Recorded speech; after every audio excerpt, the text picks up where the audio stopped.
Talking about bouncing back, Watson Nyirenda is already hard at work. First off, he had the CHAN qualifier to navigate through this past weekend. Away in South Africa, it was Zambia versus South Africa.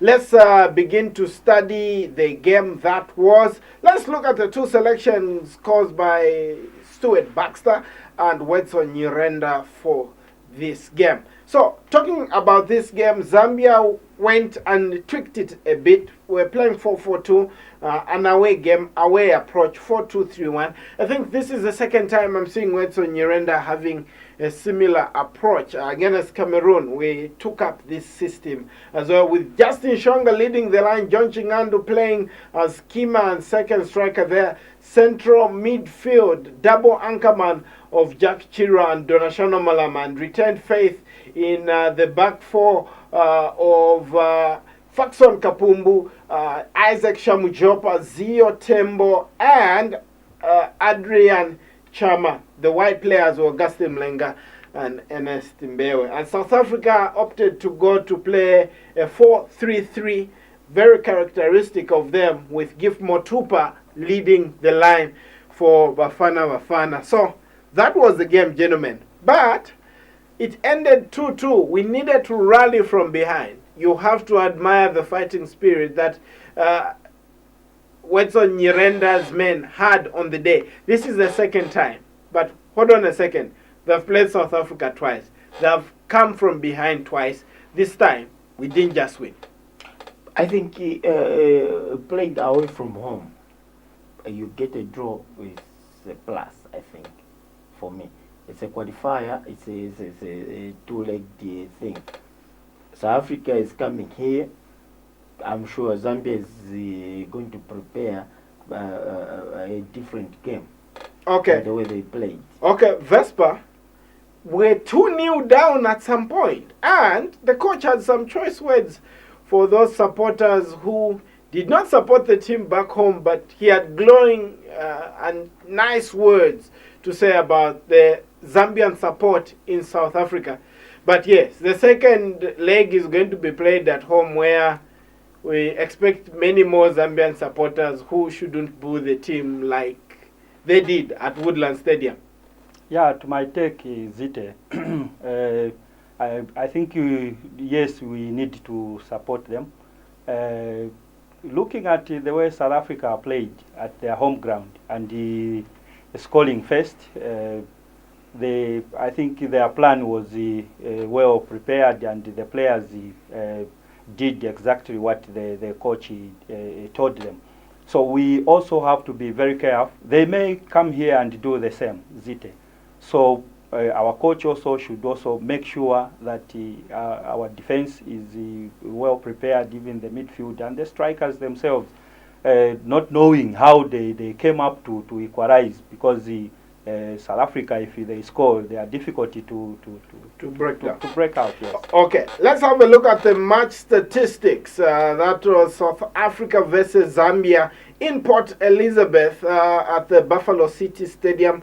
The match statistics of that game showed that, look at that first line, gentlemen. 62% ball possession for South Africa and 38. Two shots off target for Zambia and 4 for South Africa. We had more shots on target compared to South Africa. South Africa put in 17 crosses compared to 9 for Zambia. One red card for South Africa. It's actually Tertius Malepe who was actually sent off for that one. Now, if you look at the 62% ball possession for South Africa in that game, worrying sight, Dennis. I think is it worrying or very worrying? No, because I want to put the question. I'm just thinking. I'm sure the Zambian support here booed the team because we didn't enjoy a lot of possession. We didn't enjoy a lot of possession away from home. Is this the way Coach Wada believes football should be played?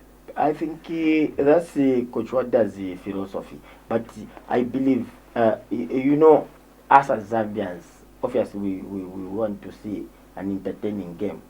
We want to see a game where players are passing to each other, make 4 or 5 passes, but we are not doing that. And then when we were in South Africa, I think we were not keeping the ball for that long. We are not enjoying our game. We are not keeping the ball. So is this a problem? It is a problem, yes, which is supposed to be. If there is a medicine zite for that, to say it's a disease, we have to kill it. Because our supporters, yes, will come out to start booing us. It's because of what we are doing in the pitch. Yes, they would want us to win, but at the end of the day, people would also want to be clapping in whatever they are watching.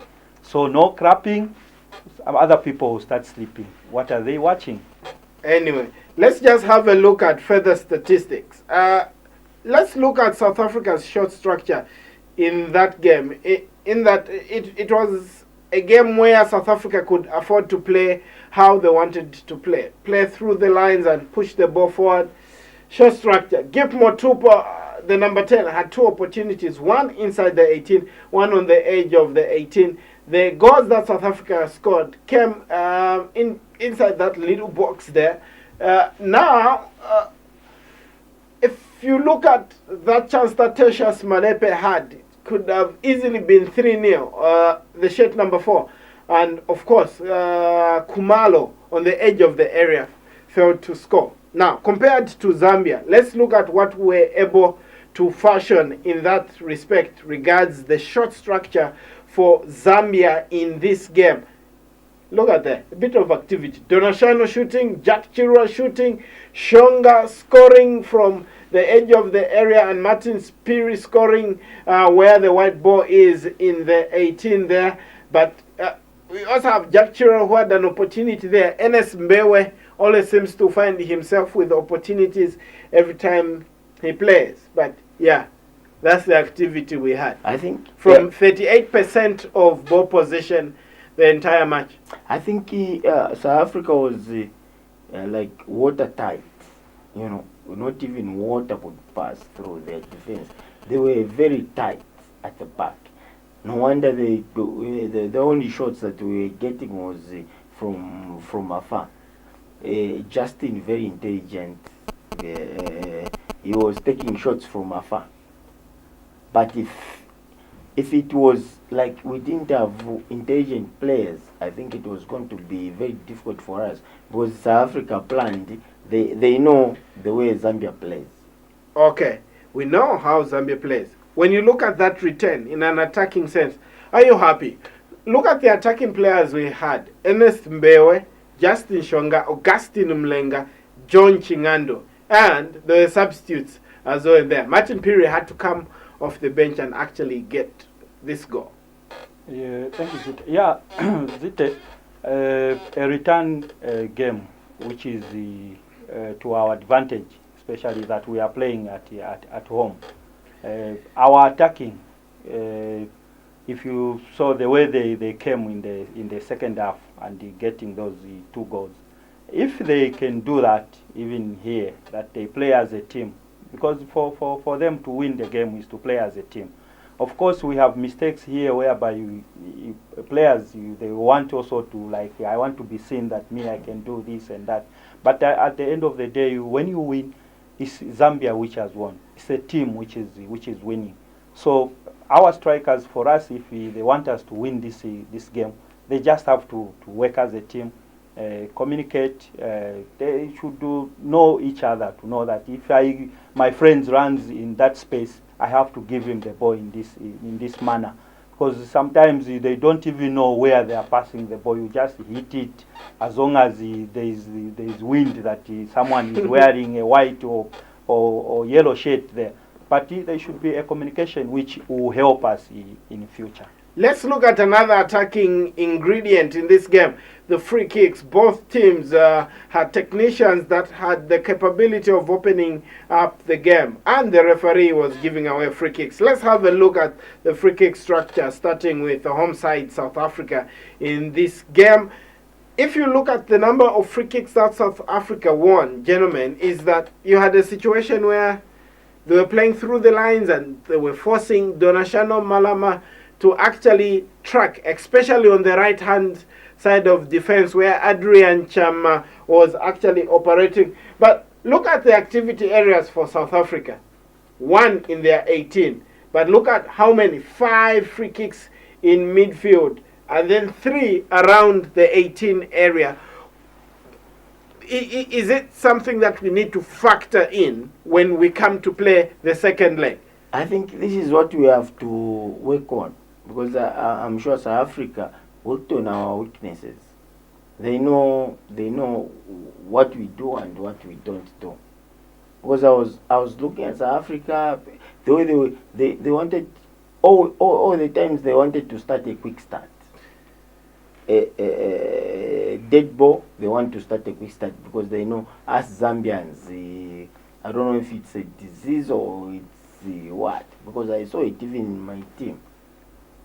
You give away a free kick, nobody's stepping on the ball. No one's stepping on the ball, no one picking, they're watching and talking. Quick start, in trouble. Vespa, I want to get your comment. Let's have a look at comparatively Zambia's free kicks, the ones we won. Here, 5. We are attacking the goal up the screen. Yes, those are the free kicks we managed to get. Difficulty, Vite. Especially when you want to win the game, such free kicks coming like in those areas, then it means there is something which has to be worked on. Because in our friends, if you look at other countries, the way they prepare their teams, they play the same system until they even maybe go to, if it's the Africa Cup or the World Cup. Because I've seen Nigeria doing that, I've seen Cameroon doing that, and South Africa itself, I've seen them, even their qualifiers, they stick to their same system, I think, which is helping them. But if you look at us, you have a free kick, an indirect free kick, you have different people to take those free kicks. Let's have at least we know that old days we used to say, oh, there's a free kick, indirect free kick. There's Melu is going to take it. There's Makinka is going to take it. Kalusha would take it. We had Charles Musonda also can take it. We had a lot of players to take those free kicks and the indirect free kicks, which we know that if this one he takes this free kick, there's an advantage that he may score, it may hit into a goalkeeper, a rebound, maybe a follow-up, or other strikers or other midfielders can go. Okay. I think for me, credit goes to Stuart Baxter. He worked on Zambia because Stuart knows our dead ball specialist, Justin, obviously. So what they did was to avoid making fouls near their box. I think if Zambia won, so pressing us a little bit higher up the pitch. Too much. Yeah. Anyway, let's look at South Africa's corner placement, because from 2 corners South Africa scored twice. So let's just look at the corner. So where the striped ball is where South Africa scored from. But you can tell they had a meticulous plan as to how they wanted to take their corners, and they had a healthy number of corners. And I'm thinking, okay, fine. Consolation is that we didn't concede in open play, but the problem is that now when it comes to set pieces, corners, our defensive organization, and I'm thinking, wait, we are conceding from corners when we've got General Zio Tembo in there, we've got Isaac Shamujopa in there, we've got all these big tankers, Adrian Chama, who also plays in central defense from time to time for his club as well. But yeah, we conceded twice. Yeah, I think it was just... Is that the only thing Wada Wada needs to work on going into the next game? Next game we have to work on that, because we have to be first on the ball. They are taking a corner, someone has to attack that ball. either way, if it's us attacking, either way we have someone to attack the ball. But it wasn't happening. I didn't see that one. Okay, Vespa, what do we do now going forward? What do you think is the priority area for Wada Wada as we play South Africa in the return leg?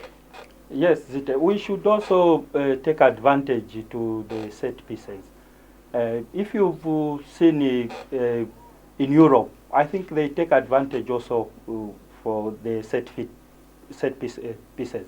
Us here in Zambia, we don't look at them. We just think, no, as long as we are attacking lucky with us, I don't know how that lucky works, then the goal will just come on its own.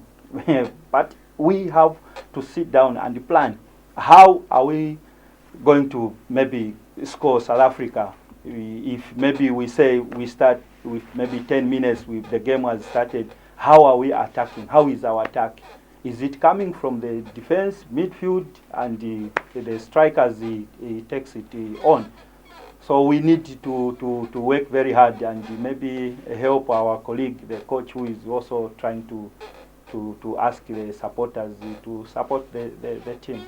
Okay, so it's the Levi Mwanawasa Stadium that will be the battleground for Zambia's second leg CHAN qualifier against South Africa. It's an important game for both teams. I'm sure we'll fight tooth and nail to ensure that our name goes to Kenya as one of the participants at that tournament that will be hosted by that proud East African country.